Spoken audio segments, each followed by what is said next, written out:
Sa umagang ito, masasaksihan natin ang paghirang sa ating mga kapatid na seminarista upang mapabilang sa hanay ng mga diakono. Sina Seminarista Franz Joseph Garcia Aquino mula sa parokya ni San Francisco ng Assisi, Bungabon. Seminarista Dean Jerome Casabuena Cruz mula sa parokya ng Mahal na Birhen ng Fatima, General Natividad. At Seminarista Eliezer Puno Malubag mula sa parokya ng Nuestra Señora de las Saleras, Aliaga. Halina at ating ipagdiwang sa banal na Eucharistia ang biyayang ito sa ating simbahan sa Dioceses ng Cabanatuan.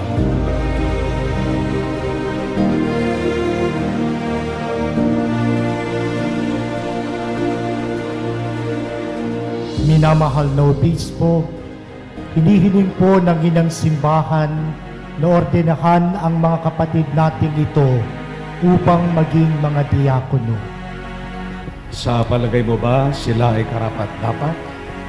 Sinangguni po namin ito sa sambayan ng Kristiyano na nagbigay ng pagsang-ayon. Ang mga namamahala sa paghubog sa kanila ay nagpasyang sila'y maaaring ordenan. Kaya pinatutunayan ko po na sila ay karapat-dapat.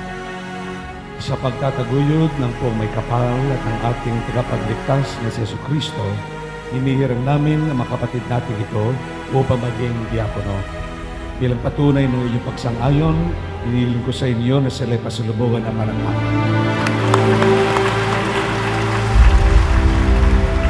Sa pamamagitan ng masakramentong ito, binubuo, pinaluluwag at pinapanalim, pinag-iigting ang ating pagkilala at pagtanggap dito sa tawag ng Diyos.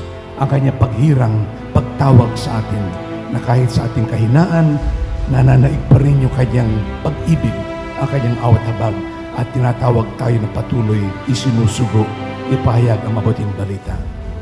Ikaw hinirang ng Diyos, ikaw tinawag ng Diyos at isinusugo.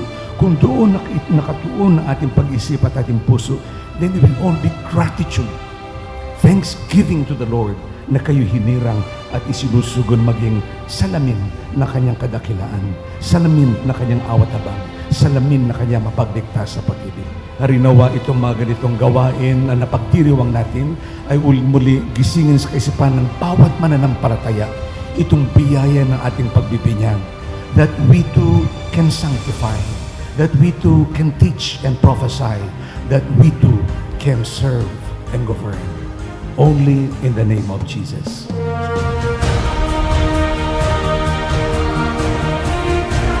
Inaman ko mga kapatid na ordinang diakono, dapat ninyong sabihin ng hayagan ngayon ang iyong malayang pasya na akuin na paglilingkod ni Jesucristo. Nakahanda ba kayo para tanggapin ang pagpapatong ng aking mga kamay at ang paglukob ng Espiritu Santo upang kayo may talaga sa paglilingkod sa sambayanan ng Panginoon? Nakahanda po ako. Nakahanda ba kayong mamuhay ayon sa limbawang bigay ni Jesucristo na siyang may-ari sa katawan at dugo ng iyong dinudulot sa mga nakikinabang? Nakahanda po ako sa tulong ng Diyos.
Ngayong araw na ito, nasaksihan po natin ang pagpapakita ng Diyos ng kanyang awa at habag para sa amin at para sa buong diocese ng Cabanatuan.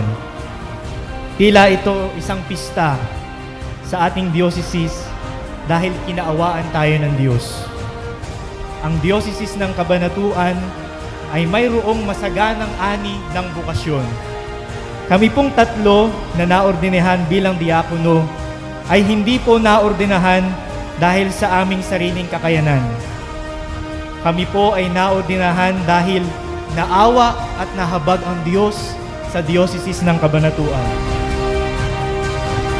Ano ba ang meron sa araw na ito? Sa araw na ito, ating nadama ang awa at habag ng Diyos. Sa araw na ito, tinipon tayo ng Diyos upang magdasal at humingi ng awa sa Kanya. Sa araw na ito, ipinagkaloob ng Diyos sa atin ang tatlong mga diakono.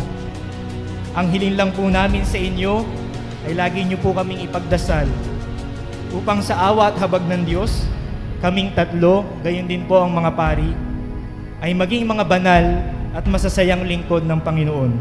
Muli po, maraming salamat.